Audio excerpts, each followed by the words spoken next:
and welcome to a special edition of the political talk show Global Discussion.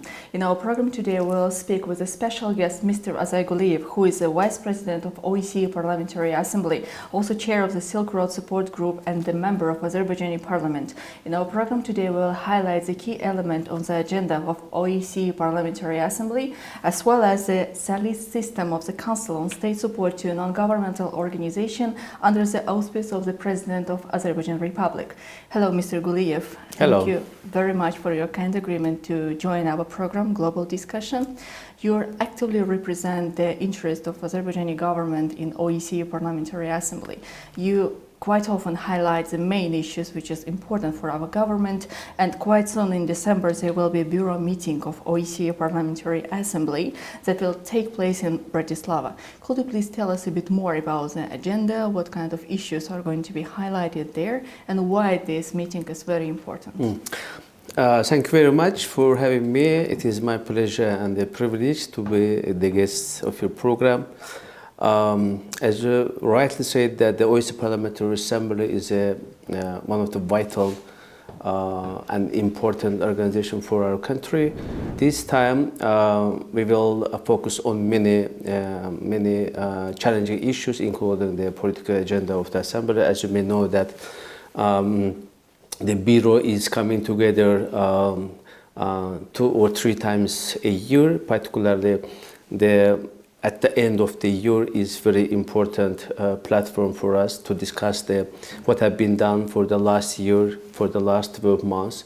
This time we will gather in Bratislava at the margin of the Ministerial Council of OSCE. As you know that the Ministerial Council also will take place in Bratislava. 57 countries, Minister of Foreign Affairs will come together and discuss the OSCE agenda. As you rightly witnessed and pointed out that the OSCE Parliamentary Assembly, as OSCE family, constitutes big importance and essential feature for our country, as OSCE deals with one of the main issues of the conflict, which is Armenia-Azerbaijan Nagorno-Karabakh conflict. This is why we are always putting on the focus of our activities how to address these issues properly, how the OSCE PA could advance this issue to put forward some different ideas and proposals. This time also Bureau will most probably pay attention to that issue. The protracted conflicts, as you may know that we have unfortunately many protracted conflicts in the OSCE area, and now many formats have been created for tackling, for addressing these issues. This is one point. Another point is we are after, maybe I would say since 2016, we are trying to make some transformation and reforms within the Assembly, and we are trying to expand the power or competence of the Bureau in order to be able to respond to any emergency that occur during between the sessions. And this Bureau also most probably will focus on that issue, how we will go further and how we can bring added values to our activities. Just for you to know that we are now currently working on the let's say improvement of the election observation missions that we are deployed to the countries where the greatest need to be observed the elections. Particularly, we are observing the parliamentary and the presidential elections in our member countries. Moreover, we will of course also discuss the follow-up of the adopted decisions or the resolutions of the Parliamentary Assembly, because it is also has a significant importance for us, parallel to follow up and to make sure that it is going to be implemented by the member countries. As you may know that all the decisions made by the Parliamentary Assembly are being sent for reconsideration or consideration to the Ministerial Council, and this time also will not be an exception. We do believe that the decisions made by the last annual session, which took place in Luxembourg, will be duly considered by the Ministerial Council. Unfortunately, still we have some concern over these issues, because it is not satisfactory for us how it is being, let's say, adopted or considered or taken into account while making decisions by the level of the governments. I mean, the message or signals that has been sent or are being sent or have been sent for the governmental branch, it is not appropriately considered and discussed. This is why I think these all the issues will be on the top agenda of the Assembly's Bureau meeting. And I'd like on that context underline special paragraph of the Luxembourg declaration that we adopted last July, which is about the protracted conflicts. This declaration, particularly paragraph 22, very clearly underlines the need for intensification of the result-oriented talks over all the protracted conflicts. Also, this Assembly's declaration clearly calls on the sides not to change any format already established and agreed by the sides. And also, of course, Assembly calls for the on the sides to resolve the problem, the conflicts, protracted conflicts, particularly in Ukraine, Moldova, Georgia, Azerbaijan, based on the principles of the territorial integrity, sovereignty, and the internationally recognized borders. By the way, it is the first time that OSCE PA put all these conflicts in one basket, which is very fair. Mr. Guliyev, definitely for Azerbaijan, that is one of the most important points to be addressed because of so long-lasting Armenia-Azerbaijan Nagorno-Karabakh conflict, and you are as an expert in this sphere as well. OSCE Parliamentary Assembly and this meeting in Bratislava, definitely Azerbaijan is going to raise this issue, as you mentioned in your previous answer. So do you think how exactly this meeting can bring more, let's say, benefits for Azerbaijani side, and how it's more necessary for to make any reforms, also what you mentioned previously, to make the work of OSCE Minsk Group more effective in the resolution process of Armenia-Azerbaijan Nagorno-Karabakh conflict, and not only? Yes, you're absolutely right, because sometimes the people says that why we are frequently raise the issue of Armenia-Azerbaijan Nagorno-Karabakh conflict as there are many other issues. My answer is that I will raise this issue unless the problem is resolved. Right. Because as far as we don't have any solution, any outcome of the discussions or negotiation going on between Armenia and Azerbaijan, we shouldn't stop talking about that.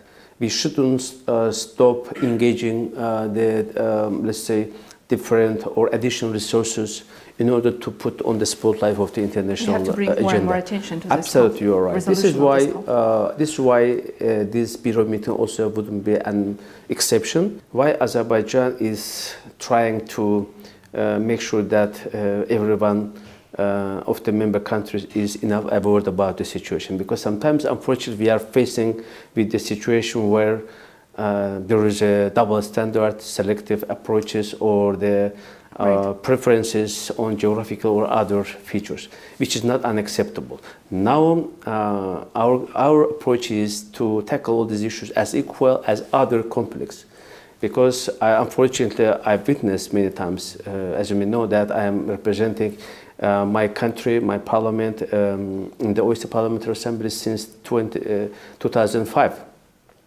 I've witnessed personally how it was approached differently when it comes to Azerbaijan, when it comes to Armenia-Azerbaijan conflict. OSCE Parliamentary Assembly made it clear that what is stance of the Parliamentary Assembly, how Parliamentary Assembly sees the solution of the conflict, made it clear that this conflict should be resolved based on the sovereignty, territorial integrity, and international recognized borders of Azerbaijan.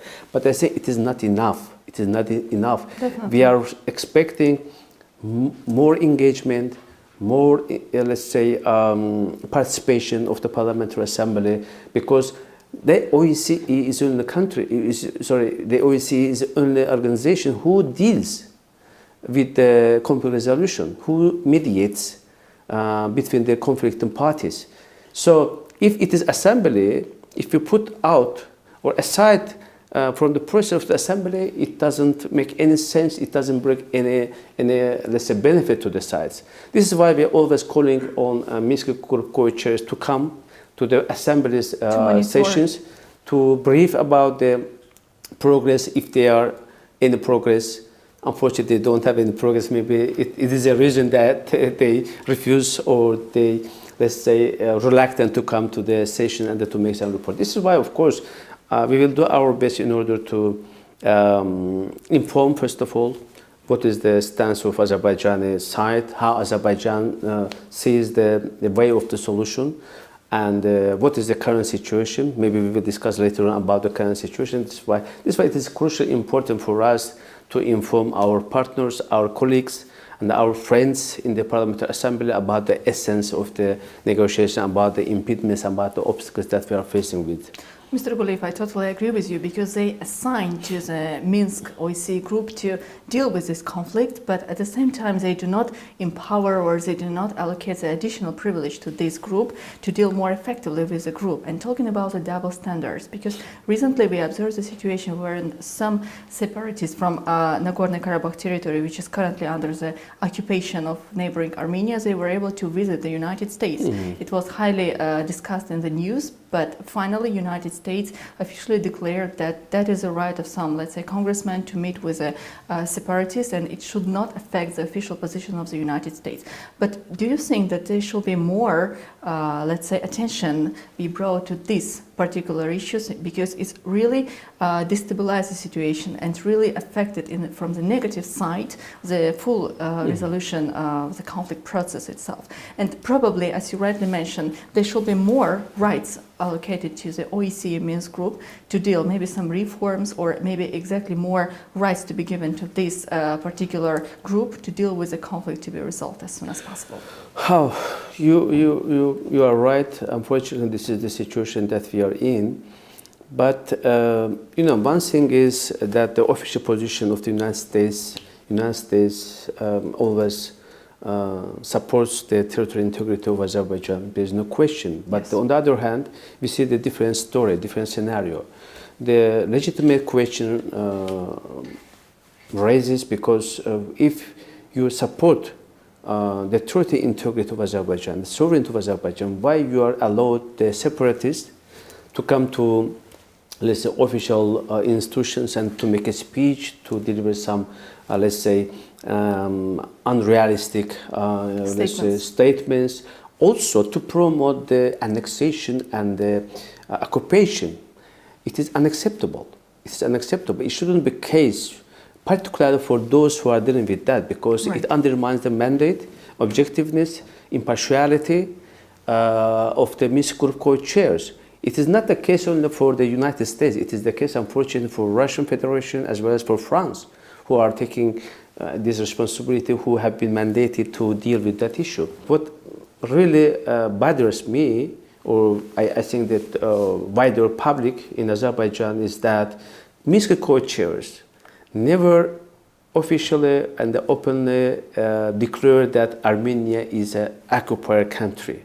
Armenia has been occupying Azerbaijan territory, a significant part of the territory, not only Nagorno-Karabakh, but 7 adjacent districts to Nagorno-Karabakh, which has nothing to do with Nagorno-Karabakh in general. We are expecting to have very solid, very, let's say, fair and a very clear statement that, first of all, this is occupation of Armenia, the Azerbaijan territories. It should be stopped. This illegal occupation should be stopped according to the international legal norms and the principles, also the documents adopted by international community. But unfortunately, we haven't received such signals so far. I think it could be also appropriate for the Azerbaijani diplomats to discuss this issue with their counterparts. This is why, of course, it would be great if our co-chairs would have very clear approach and a very fair approach to that issue. When it comes to the behavior of the, let's say, Armenian part, unfortunately, we, for the last year particularly, after revolutionary, let's say, change in Armenian government, despite of the cautions, let's say, optimism at the beginning, now we are witnessing a totally different situation, totally different picture. Armenian new government disregards all the, let's say, agreement that we achieved before, Right. and try to change the format of the negotiation, try to bring the separatists at the negotiation table, and try to provoke all the process of negotiation. And of course, it undermines the process. This is why I think, of course, there was some statement made by the OSCE Minsk co-chair saying that it is not acceptable, it shouldn't be done unilaterally. Of course, we can admit that, but it is not enough. We are expecting the strong voice of the Minsk co-chairs to stop the aggression, to stop the illegal occupation of Azerbaijan territory. This is the very, very simple and the fair position of Azerbaijan side, or expectation of Azerbaijan population in general. By the way, Mr. Guleyev, in my opinion, the situation has never been as bad as when it happened to be when Mr. Pashinyan came to power, because he destabilized the process as a whole. He cannot present one particular position of Armenia. Once he's saying that there should be a referendum, another time he's saying that Nagorno-Karabakh is a separate republic, so-called, and finally he's saying that it's a part of Armenia. So by doing this, it's exactly badly affect the process as a whole itself. But I would like to know your opinion in regards to the current situation in the OSCE and its official position in regards to the resolution of the conflict. Unfortunately, we don't have any reason to say that there is negotiations. In fact, there is no negotiation. There is a, let's say, a sort of episodic meetings between our ministers, which doesn't bring any result, doesn't produce any outcome. We are not here to negotiate just for save or protect or preserve the status quo. Status quo is very dangerous, as it was mentioned by the co-chairs and also the head of the co-chairs countries.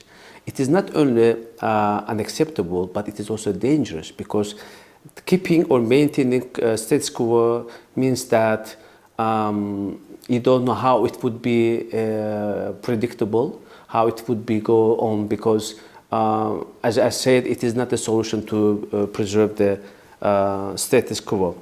But unfortunately, this is the official policy of Armenia, to preserve the status quo. This is why Armenia tries, absolutely, Armenia tries to divert the attention on the substantive talks, on substance of the negotiations, as well as try to avoid the way of tackling the issue that we agreed, and it should be done step-by-step approach. Unfortunately, we don't have any signal, any sign from Armenian side. This is, first of all, very dangerous. Secondly, Armenian Prime Minister, unfortunately, as I already mentioned, made a sort of provocative statements called Nagorno-Karabakh is the Armenia and the period. This is unacceptable. This is very dangerous. It means that there is no need for further negotiations. If you are saying that this is a part of the Armenia, what is the meaning? What is the reason to continue? They actually recognize the occupation absolutely, by making the statement. This is the very dangerous situation. In fact, I say that there is no negotiation. Unfortunately, it has been stalemated by the Armenian side. I would say that this is the negotiation has gotten stuck, in fact. And despite the fact that in Bratislava we are expecting to have a meeting of Armenia and Azerbaijan foreign ministers, I think this is a direct threat not only to the negotiation process, as well as to the mandate of Minsk co-chairs. It is the issue that should be on the agenda of the Minsk co-chairs, how to remove the situation, how to just remove this deadlock, how to convince Armenian side that to be constructive. Unfortunately, Armenian position is unconstructive, even destructive.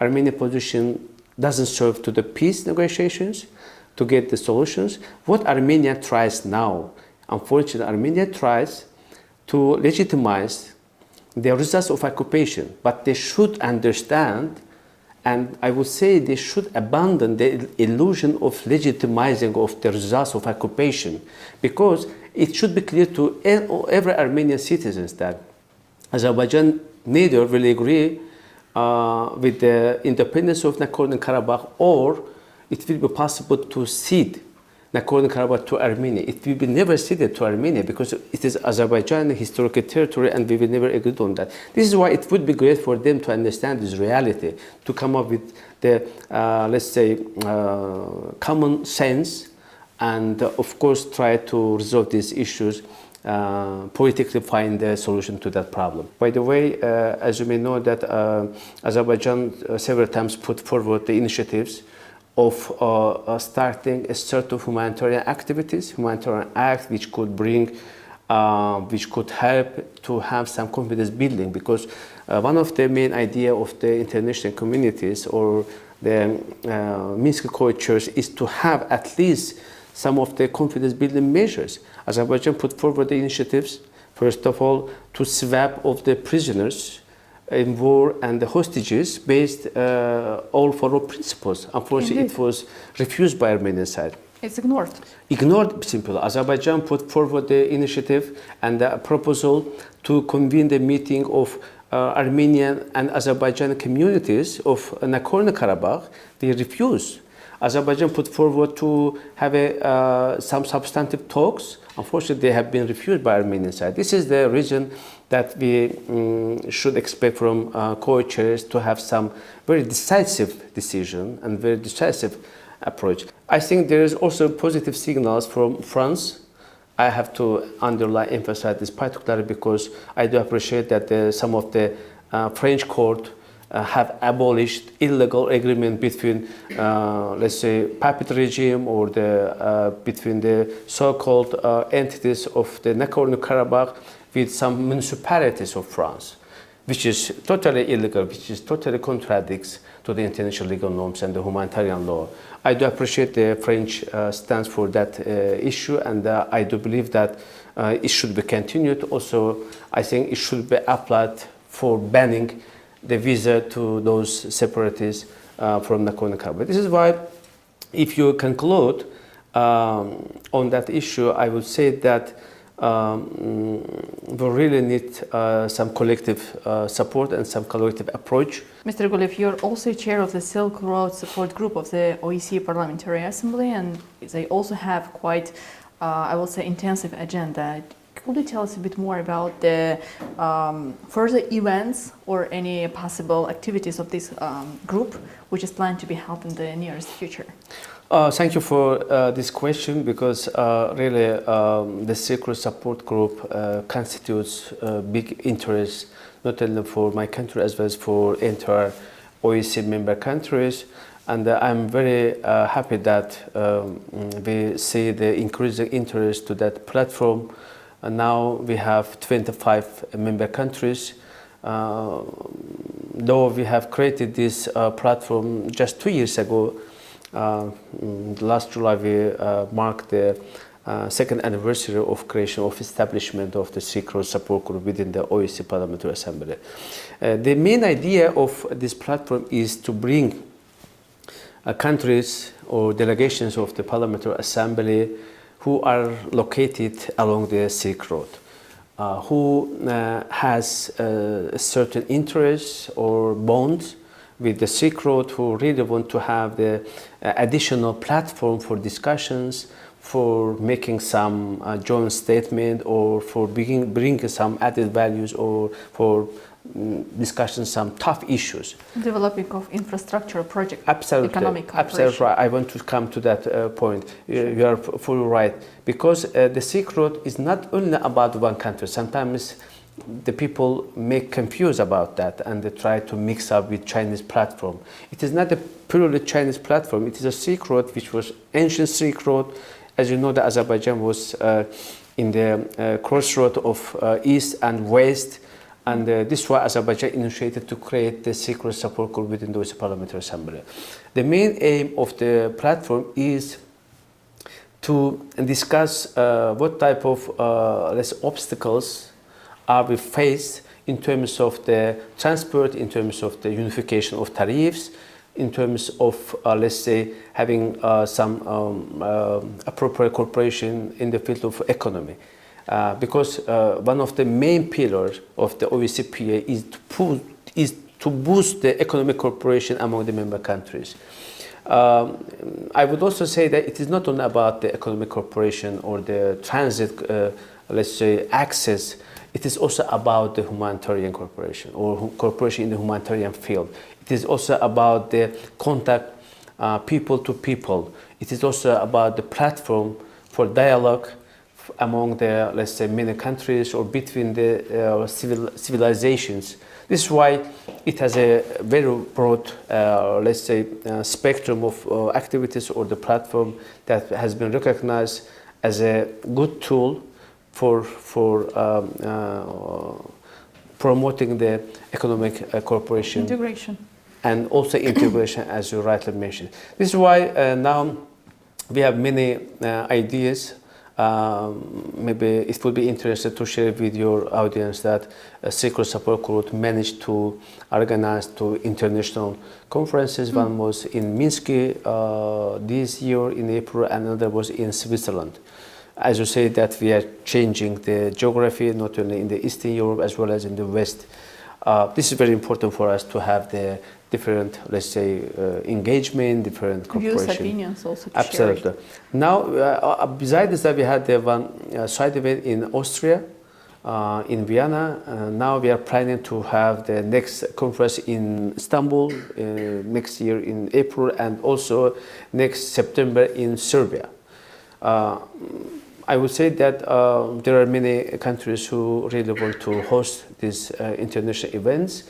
I have received official appeal from Ukraine delegation who wants to host our next event in 2021 in March, and we are now working on that procedures. So what I'm trying to say that it is really important tool and important platform for our Parliamentary Assembly, and also we are using this platform in order to provide the parliamentary oversight over the activities of the executive branch. It is not only about to discussion, to, let's say, bring some ideas or to have some equal legislation base for the many issues, including, as I said, transition issues or transit corridors.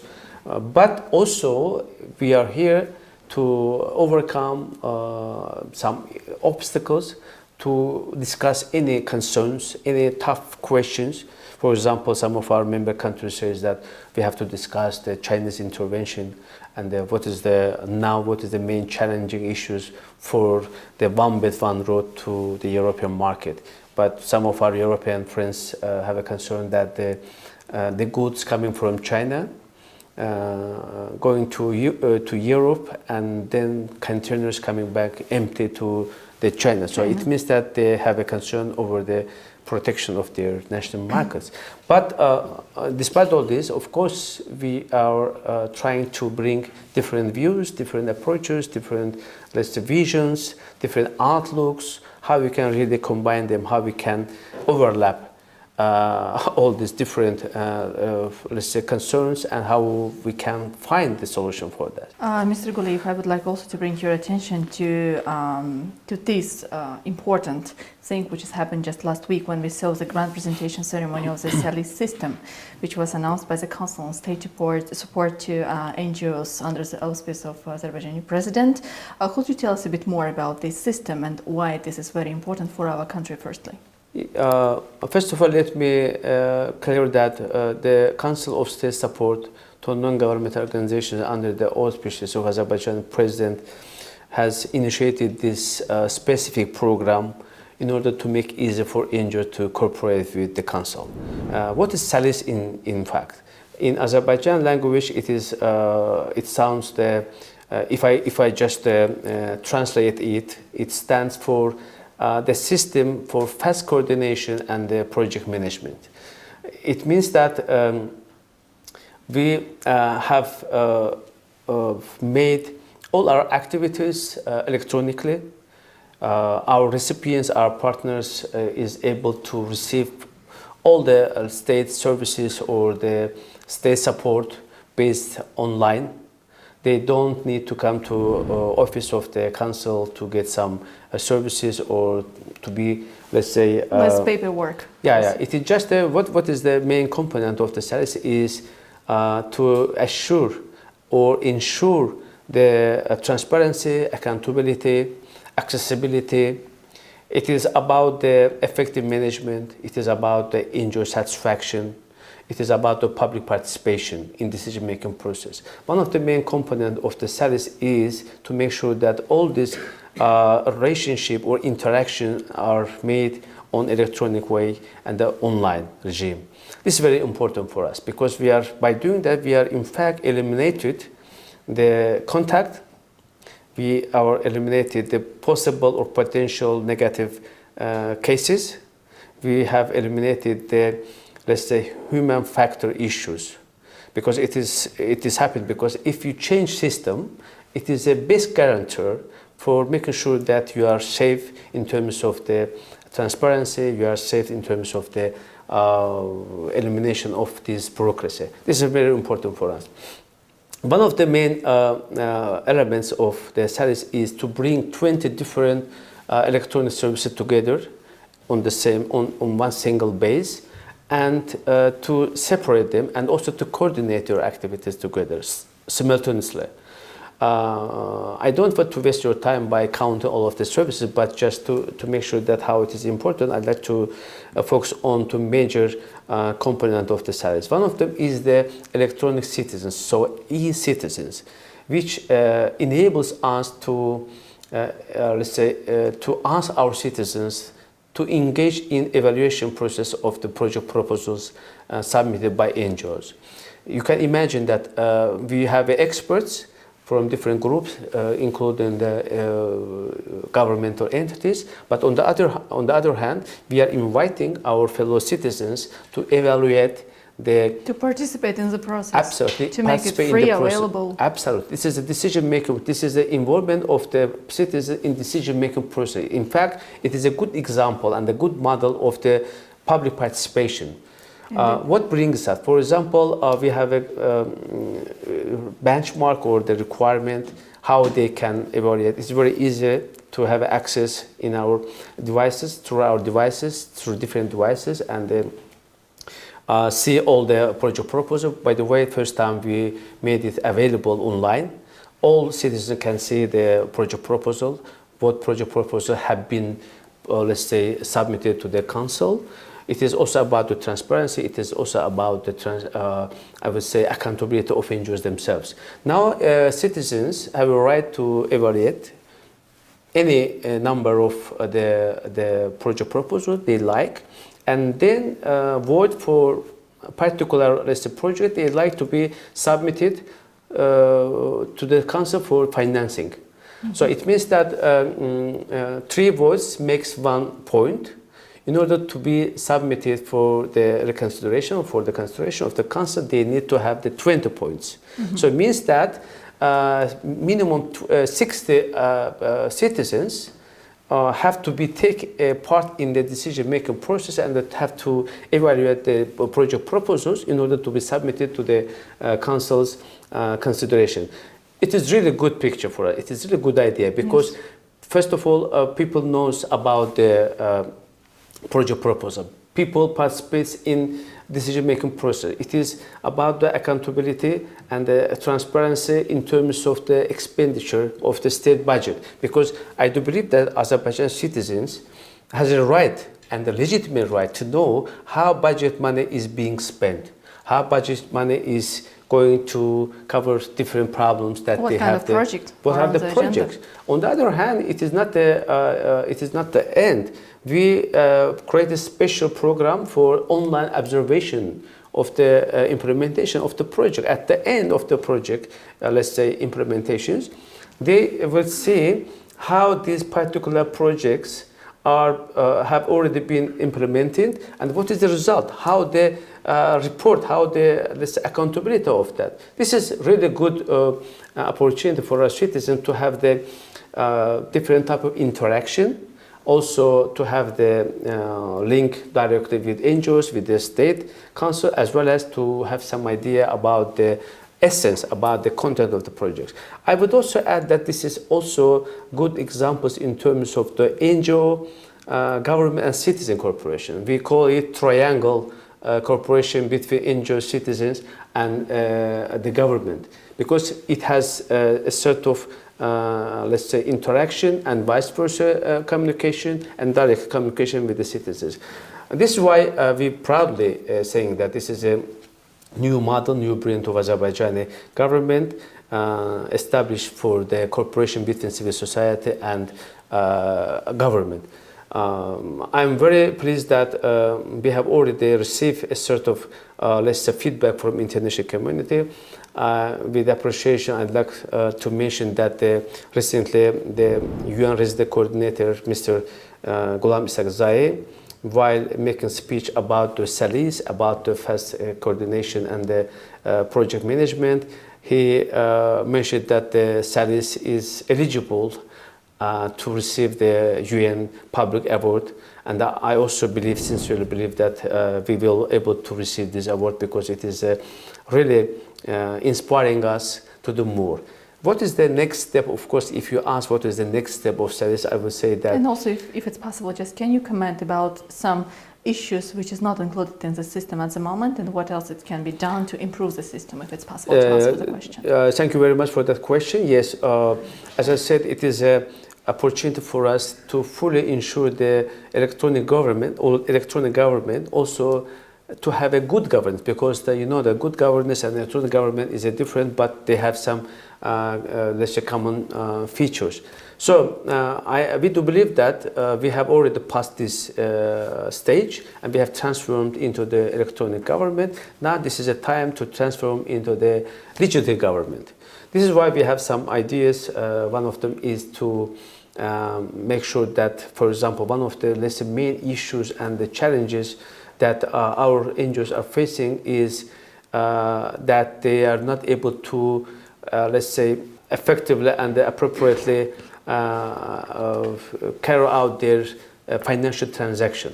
So now we are working on how we can make it easy, how we can it through the internet, more available, more accessible, in order for them not to go to the bank's office to have their financial operations. So this is why we are now working on that, and we are now discussing with ASAN service.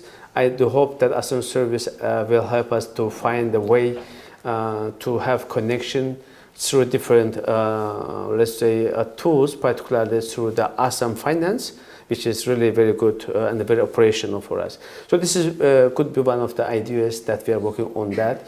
And also we are, as I said, working how we can really fully transform into the smart government or the digital government. And another idea is now working on that, to have the joint grant program with some government institutions. As you may know, that we still nowadays we are having the separate, just only belonging to the state council's activities, or the main priorities area that is enshrined in the concept for the NGO support to non-government, for the state support to non-government organizations. Now I think it would be appropriate and essential if we could engage the line ministers. For example, if Minister of Economy or Minister of Education or Minister of Ecology or Health or other appropriate state agency, why not to have the joint grant competitions? Because the ultimate goal of both of us is to help the citizens to resolve the issues that has the public importance. If it is the case, why we shouldn't combine our common effort? This is why I do hope that we will get appropriate response from our government agency to have this joint competition and the grant competition. Also, I do believe that it will help us to have the dialogue between governmental agencies and the non-governmental organizations. This is an opportunity for them to reinforce the activities, to reinforce the public, by the way, councils that has been established within the appropriate or within the respected ministries in Azerbaijan, and also it will help to, let's say, increase the level of transparency as well as the public scrutiny, because the public oversight And the public scrutiny is very essential. As you know, that it has been mentioned differently or frequently by Mr. Ilham Aliyev, President of Azerbaijan, that the public scrutiny is essential in order to know what is going on in fact, how Azerbaijan government effectively operates, and what is the weaknesses, what is the gaps, how we can tackle these issues that is raised by the community or by the general public. This is why we have many let's say, initiatives, and I do believe that we will be able to make sure that it is on the right track, and I do hope that our NGOs and our recipients are enough aware about this and are satisfied with what we are doing for them. And of course, I do also hope that it will also appear accordingly in the report of the international organizations. As you may know that sometimes we are being subject to unrealistic or I would say groundless accusations, but if they are really enough, let's say, objective and fair, this new development and this new era of the relationship between Azerbaijan government and the civil society institutions will be taken into account. It is our product, it is our effort, it is our intention, it is our political will, it is the policy made by Azerbaijan president, Azerbaijan government towards the development of civil society and the strength of civil society in Azerbaijan. It will definitely have a positive effect on development of the government itself, on the international arena, on the internal affairs, and etc. And definitely it will create a platform on cooperation between the institutions, the governmental and non-governmental as well. So thank you very much, Mr. Guliyev, for this interview. Thank you for your participation in the global discussion on CBC channel. Thank you very much for having me. It is really interesting to have a discussion over such a challenging issues, and I do hope that it would be interesting for our viewers. Definitely will. Thank you. Just to remind you, watch the special edition of political talk show Global Discussion. We talk about the agenda and key elements on the agenda of Parliamentary Assembly OSCE. And we had a special guest in our program today, Vice President of the OSCE Parliamentary Assembly, Chair of the Silk Road Support Group, and a member of Azerbaijani Parliament, Mr. Azay Guliyev. See you in the next edition of Global Discussion. Thank you.